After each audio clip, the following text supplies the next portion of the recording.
اور گلوکار Rahat Fateh Ali Khan F B are کے ریڈار پر آ گئے ہیں۔ ایف بی آر نے راحت فتح علی خان پر 4 کروڑ 23 لاکھ روپے ٹیکس عائد کر دیا ہے۔ ایف بی آر کے خفیہ ڈپارٹمنٹ نے گلوکار کے خفیہ بینک اکاؤنٹس کا سراغ لگایا۔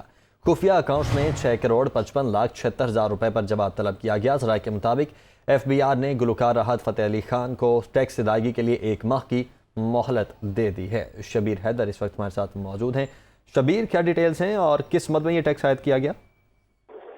جی، گلوکار Rahat Fateh Ali Khan F B are کے ڈار پر آ گئے ہیں اور ایف بی آر نے گلوکار راحت فتح علی خان کے خفیہ بینک اکاؤنٹس کا سراغ لگا کر ان پر 4 کروڑ 23 لاکھ روپے کا ٹیکس عائد کر دیا ہے، جس پر ذرائع کا کہنا ہے کہ راحت فتح علی خان نے اپنی ویب اسٹیٹمنٹ میں صرف ایچ بی ایل اور الفلا بینک کے اکاؤنٹس ظاہر کیے تھے، جبکہ intelligence and investigation and revenue کی جو ٹیم ہے انہوں نے ان کے بینک اکاؤنٹس جو البراکہ بینک میں تھے خفیہ بینک اکاؤنٹ، ان کا سراغ لگا کر ایف بی آر کو رپورٹ بھجوائی تھی، جس پر ایف بی آر نے خفیہ بینک اکاؤنٹس میں 6 کروڑ 55 لاکھ 76 ہزار روپے کی موجودگی پر جواب طلب کیا تھا۔ اس پر تسلی بخش جو جواب ہے وہ جمع نہ کروانے پر ایف بی آر کی جانب سے راحت فتح علی خان پر 4 کروڑ 23 لاکھ روپے کا ٹیکس عائد کر دیا گیا اور یہ ذرائع کے مطابق مالی سال 2016 کا آڈٹ کر کے گلوکار پر ٹیکس عائد کیا گیا ہے اور اس پر موقع پر جو ہے ایف بی آر ذرائع کے مطابق گلوکار راحت فتح علی خان کو ٹیکس ادائیگی کے لیے 1 ماہ کی مہلت دے دی گئی۔ اگر انہوں نے 1 ماہ کے اندر اپنے ٹیکس ادائیگی نہ کی